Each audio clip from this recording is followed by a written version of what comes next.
Halo semua, kembali lagi bersama aku di Miss Corner.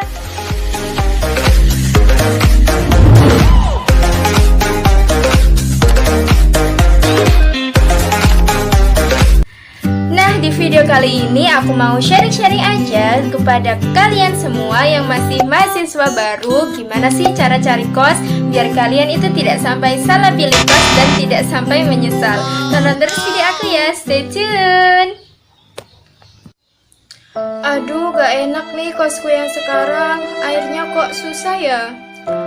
Jadi pengen pindah kos nih, gak nyaman nih di sini. Nah, pasti dari kalian semua kalau sampai salah pilih kos pasti merasakan hal yang seperti itu. Nah, oleh karena itu kamu jangan sampai merasakan hal demikian ya. Tuh, simak terus video aku sampai habis. Tapi sebelumnya jangan lupa untuk subscribe dulu ya. Jadi yang pertama yang menurut aku harus kalian lakuin yaitu kalian harus survei ke tempatnya langsung. Misal kalian diterima di UNER, jadi kalian harus survei dulu tuh ke Surabaya buat nyari kos yang cocok buat kalian. Menurut aku ini penting banget sih. Kenapa? Karena di sini itu kita itu jadi tahu gimana keadaan kos tersebut. Kalau kita hanya mengandalkan HP, mengandalkan online buat ngebooking kos, kita tidak tahu gimana tempatnya seperti apa, terus suasananya seperti apa. Nah, jadi menurut aku kalian harus datang langsung buat survei kos tersebut. Nah, setelah datang langsung, kalian itu nilai itu menurut kalian nyaman atau enggak. Nah, dari kenyamanan ini kita lihat seperti kebersihannya, terus ketersediaan airnya, terus fasilitas kamarnya. Nah, ketiga itu harus penting buat kalian perhatiin. Kenapa? Karena kita kan di kos 4 tahun kuliah, jadi kita harus senyaman mungkin sama kos kita. Karena kalau kita nggak nyaman, berarti otomatis akan mengganggu perkuliahan kita dong. Nah, biasanya itu ada ibu-ibu yang tugasnya itu ngebersihin kos. Biasanya kayak nyapu, ngepel, buang sampah, terus bersihin kamar mandi. Nah, yang ini itu biasanya itu ada kos yang bu kosnya itu udah bersihin kamar mandi luar, tapi ada juga yang kamar mandi luar itu kita yang bersihin sendiri. Nah, saran aku kalian itu cari kos yang tukang bersihnya itu sudah membersihkan kamar mandinya. Jadi kita udah nggak usah mikirin bersihin kamar mandi, karena kita itu kan kuliah, itu kan tugasnya banyak banget ya, belum praktikum, belum organisasi. Nah, jadi kita harus atur sebagaimana mungkin biar kita itu bisa hemat gitu waktunya.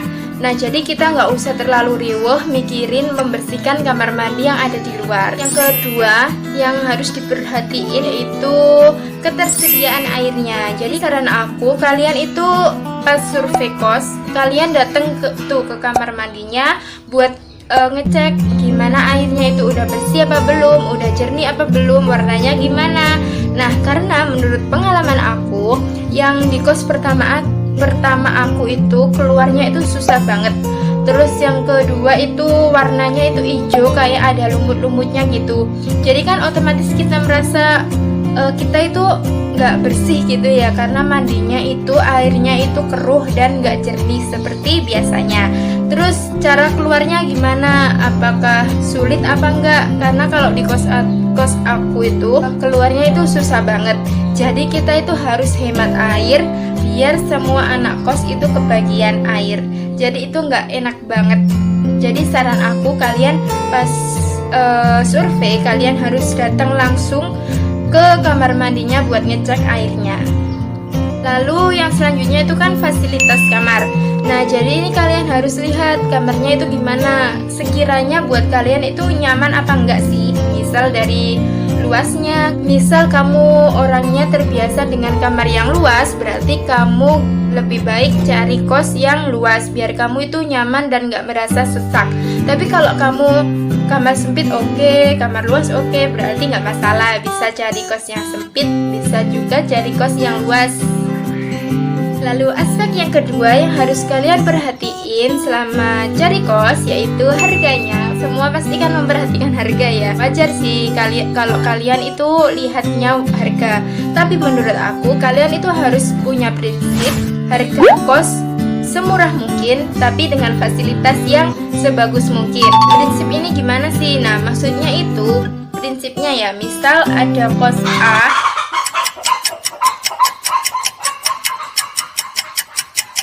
Misal kos A menawarkan harga 200.000. Nah, kamu pasti tergiur kan? Kenapa sih kok murah? Wah, aku ambil ini aja. Tapi tunggu dulu, kamu harus perhatiin apa yang kamu dapetin dengan harga 200 itu. Misal, harga 200 itu kamarnya ternyata itu ventilasinya buruk, gelap, terus lembab, terus kamarnya kasurnya itu nggak memungkinkan dan jelek gitu ya, nggak cocok buat kamu. Nah, jadi saran aku jangan dipilih karena walaupun harganya murah tapi kamu itu nggak nyaman. Jadi nggak aku saranin sih untuk dipilih. Nah, lalu yang kedua, kalian harus perbandingin harganya antara kos satu dengan kos lain.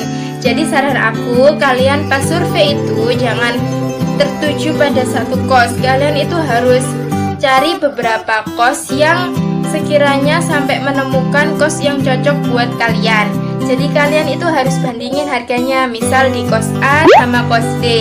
Kos A itu menawarkan harga 400.000, sedangkan yang di kos B itu harganya 450.000. Kalau di kos A itu 400.000 itu belum termasuk listrik, belum termasuk wifi, air. Jadi kalian tuh harus bayar lagi yang air, listrik, wifi. Sedangkan yang di kos B itu 450.000 udah bersih, nggak usah nambah biaya listrik, wifi, air. Jadi udah bersih segitu.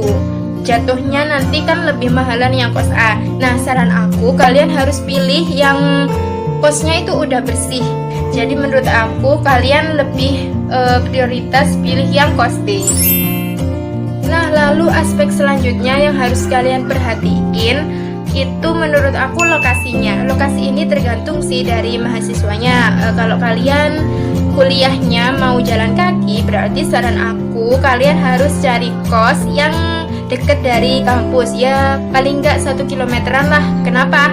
Karena kan udah seperti yang aku bilang sebelumnya, kalian itu harus hemat waktu biar kalian itu waktunya bisa optimal di perkuliahan, organisasi, dan lainnya. Jadi waktu kalian itu nggak habis buat perjalanan pulang pergi kampus kos aja. Terus yang mungkin kalian yang naik sepeda kalau ke kampus bisa tuh cari yang agak jauhan dikit. Nah, kalau kalian yang naik sepeda motor, kalian bisa cari yang lebih jauh lagi. Nah, karena kalau sepeda motor kan menghemat waktu ya. Jadi kalian bisa cari kos yang agak jauh. Nah, persoalan lokasinya ini kan biasanya kalau yang dekat kampus itu kan mahal. Nah, tapi ada juga kok beberapa yang masih menawarkan dengan harga yang murah. Jadi itu harus pinter-pinter kalian buat menelusuri satu persatu kos yang ada di sekitar kampus. Nah, jadi seperti itu penjelasan aku. Gimana sih caranya cari kos biar kalian yang masih mahasiswa baru tidak sampai salah pilih kos dan tidak sampai menyesal di kemudian hari. Terima kasih yang udah menonton. Jangan lupa untuk like, komen, dan subscribe ya. Sampai jumpa.